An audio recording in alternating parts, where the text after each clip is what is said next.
Today on The Conservative Rebel, the same Republicans who ran on the promise to cut government waste and abuse are advancing a Trump-backed, pork-filled omnibus bill that will almost double the national debt and doesn't make any meaningful spending cuts at all. If Kamala Harris had been elected and she supported this exact bill, every Republican would be condemning it as an abomination. But because the people who wrote it have little r's in front of their names instead of little d's, we're all supposed to pretend it's a great and wonderful thing.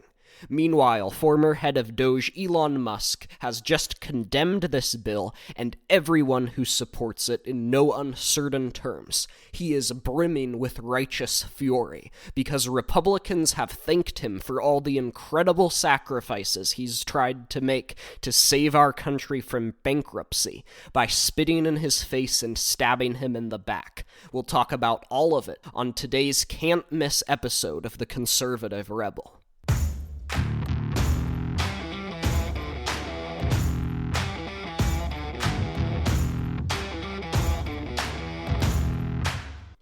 Unless you've been living in a cave in some remote South American jungle for the past few weeks, you've probably heard about the Trump-backed Big Beautiful Bill, quote-unquote, that's been advancing through Congress. And unless you've gotten all your news from Fox and other mainstream media outlets for the past few weeks, which is the same thing as living in a South American cave, you probably haven't heard that this big, beautiful bill would almost double our national debt from $37 trillion to $57 trillion in just 10 years. That's trillion with a T. 57 followed by 13. Count them, 13 zeros.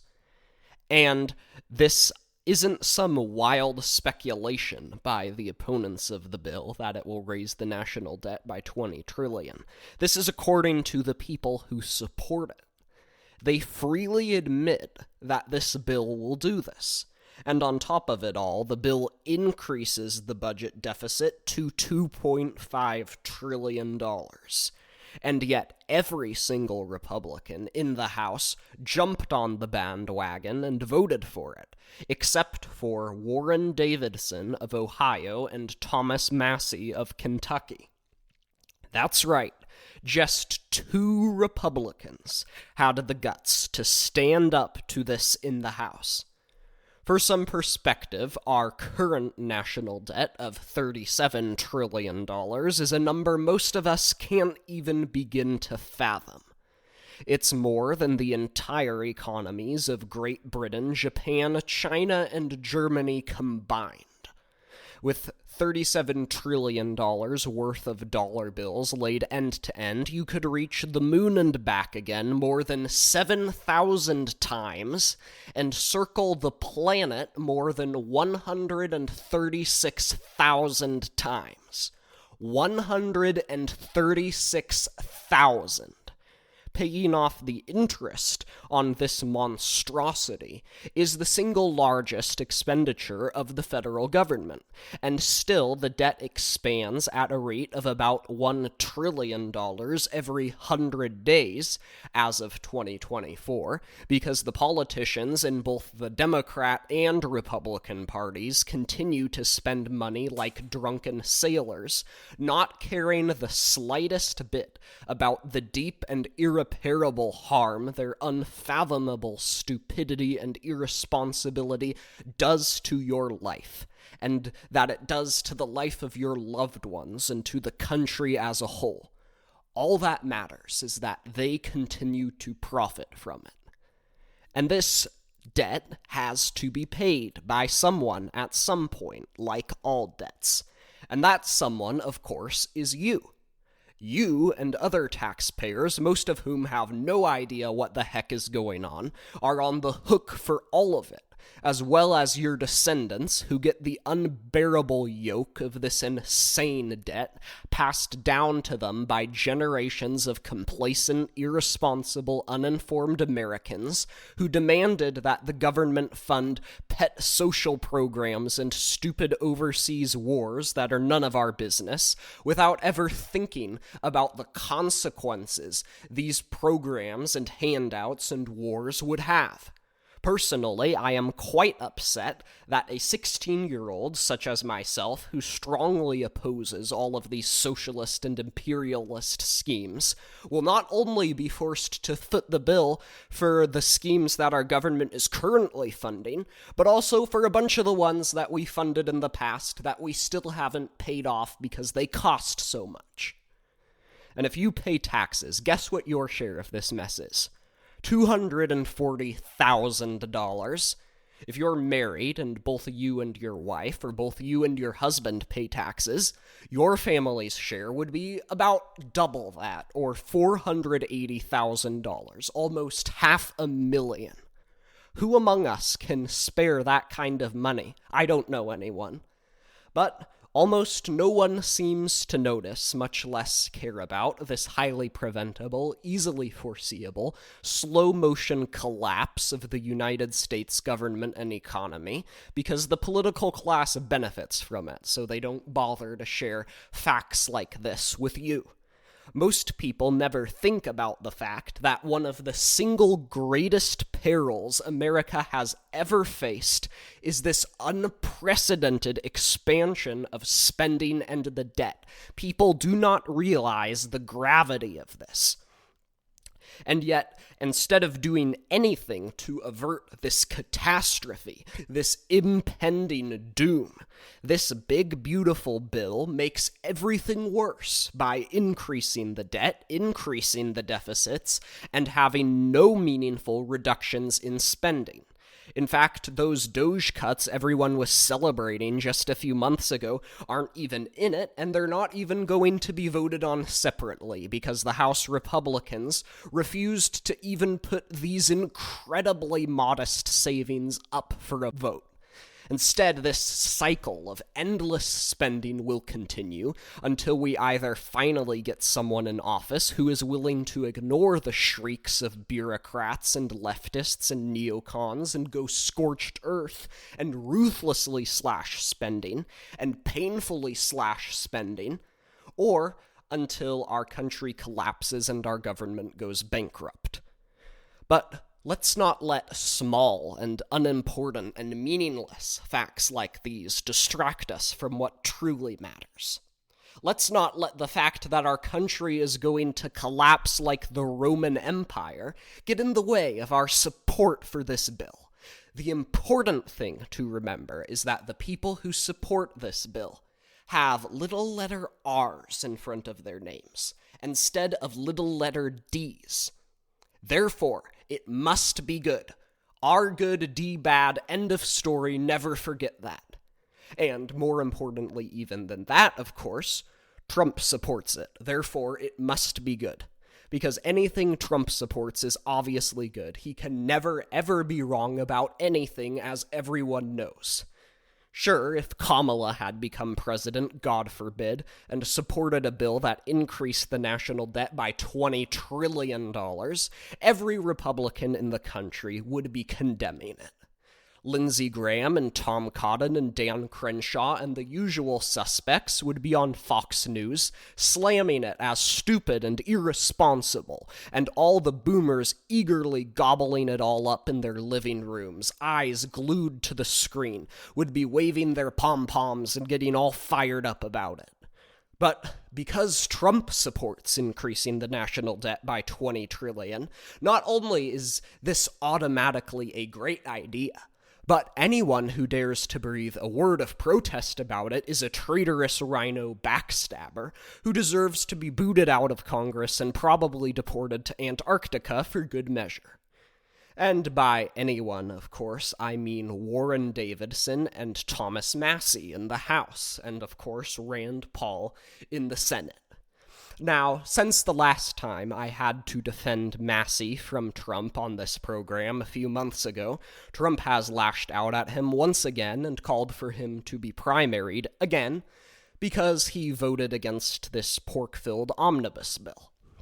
Now that it's passed the House and is in the Senate, fortunately, it looks like there's enough Republicans who oppose it in the Senate that it might not pass without revisions. But anyway, Trump has vented his wrath at Rand Paul, who is one of the only principled Republicans in the Senate who consistently votes against these schemes, no matter what party supports it, as anyone with a moral compass should do and has a duty to do. Just recently, Trump went on Truth Social and posted, quote, "Rand Paul has very little understanding of the big beautiful bill, especially the tremendous growth that is coming. He loves voting no on everything. He thinks it's good politics, but it's not. The BBB is a big winner." And he followed up by saying, "Rand votes no on everything, but never has any practical or constructive ideas. His ideas are actually crazy, losers. The people of Kentucky can't stand him. This is a big growth bill." Yes, it is a big growth bill, if by big growth you mean big growth of debt and deficits and bureaucracy. And that's precisely the problem. It grows the government when we should be taking a chainsaw to it and lopping off limbs like a madman, like Javier Milei, the president of Argentina.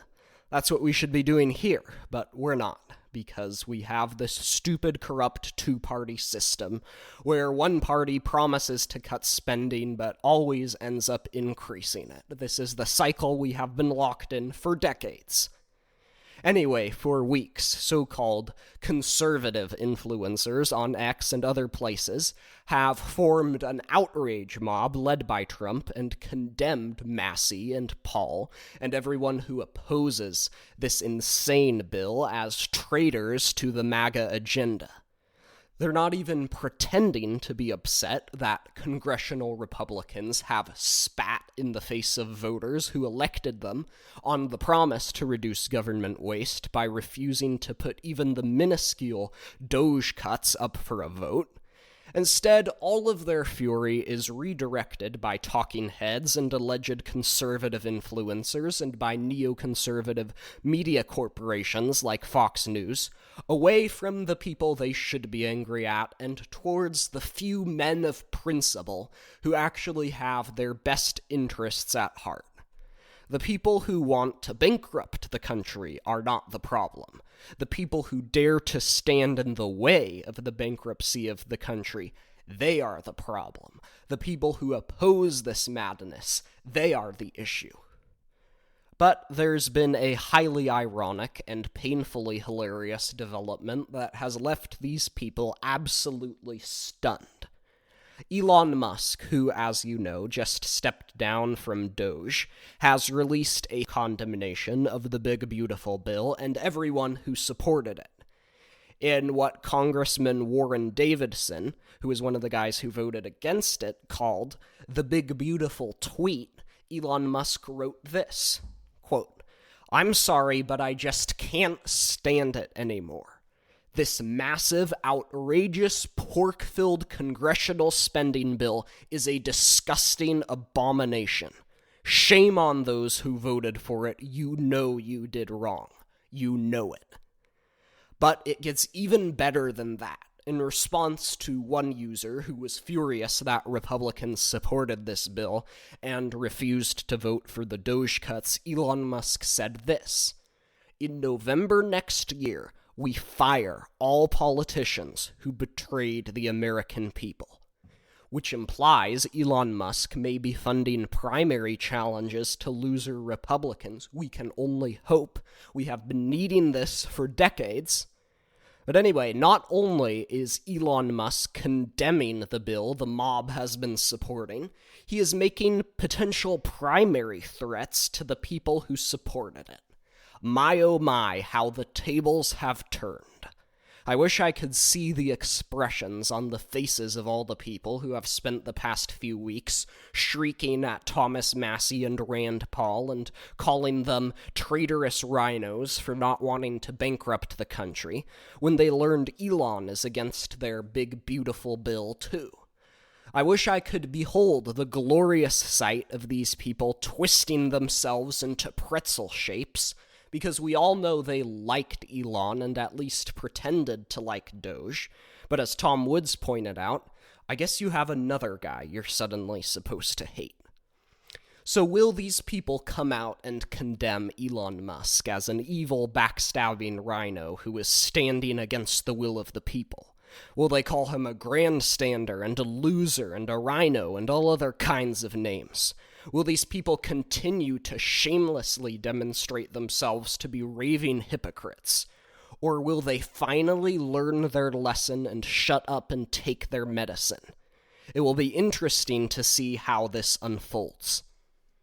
But all of that aside, I want you to try to appreciate for a second how absolutely furious Elon Musk must feel about all of this.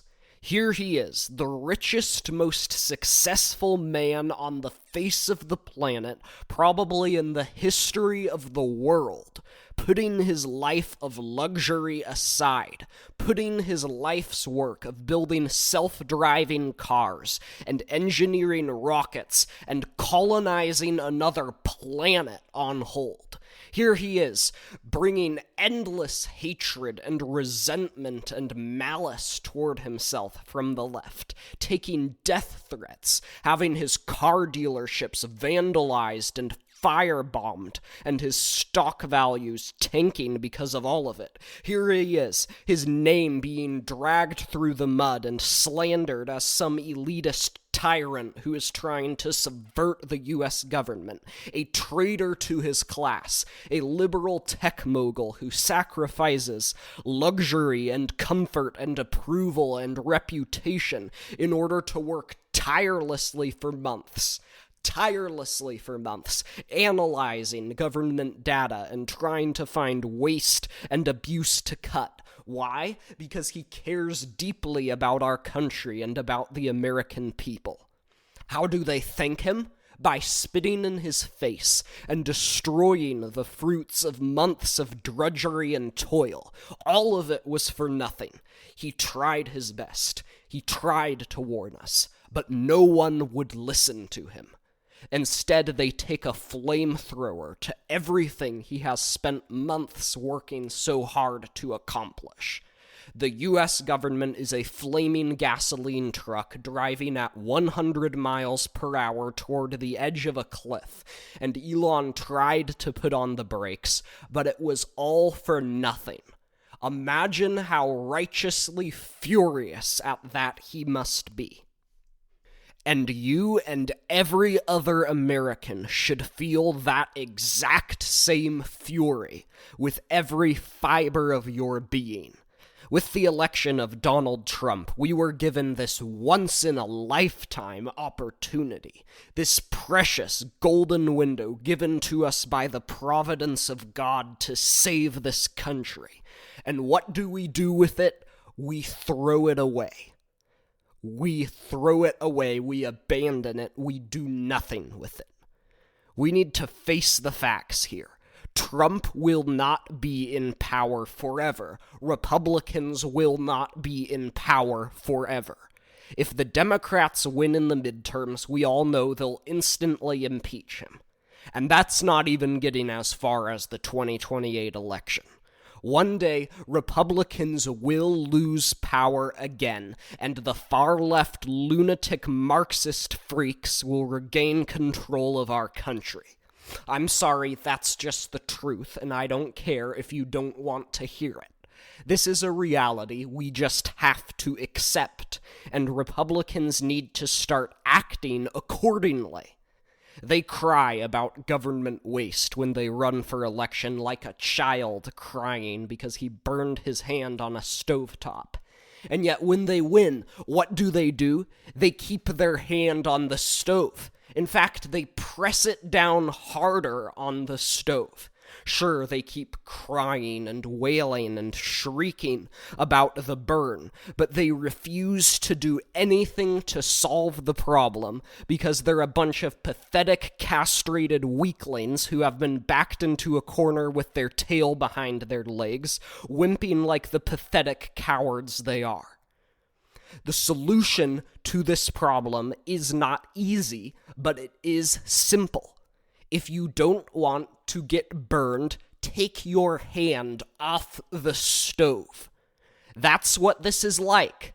Yet we have all these Republicans who say, oh, this is such a difficult problem. How do we fix this? How do we solve this? How do we cut spending? Well, I'm not an expert or anything like you geniuses, but you could always, I don't know, stop lighting money on fire. It's a radical proposition, I know, but you could always try that. It's worked before. It's worth a try, wouldn't you say? But they won't try it. They will never try it. Why? Because cutting government spending is going to hurt. In fact, it's going to be agonizing. It is going to be an excruciating process that will be comfortable to no one. The toilets our congressmen flush the most of their gut bombs of your tax dollars down are the toilets of defense spending, Social Security, and the welfare state. If you want to solve this problem, you are going to have to make dramatic cuts to the Pentagon, to Social Security, and to the welfare state. There is just no way around it. You are going to have to do things like bring the troops home from our several hundred military bases we have around the world. You're going to have to do things like cut off Zelensky's and Netanyahu's and other foreign governments' money supply and stop getting into stupid wars with everyone. You're going to have to phase out Social Security and kick a lot of people off of welfare. A lot of people. Implement drug tests, work requirements, privatize as much of it as you can. Even that probably won't be enough. But we have to do it. We have to endure the pain because our country simply dies if we don't. Big government is a drug that Americans are addicted to. And if you stop injecting the drug into their veins, there will be withdrawal symptoms. The withdrawal symptoms will be hideous, and no one will want to endure them. But like any other drug, big government will eventually kill you if you don't stop, and probably sooner rather than later. We are overdosing on big government right now, and we have to stop. We have to get clean.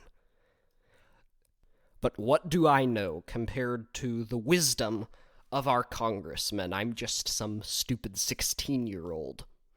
Probably shouldn't listen to me. Anyway, on that uplifting note, thanks for listening to today's episode of The Conservative Rebel. Please like, subscribe, comment, and leave a review. I'll talk to you next week.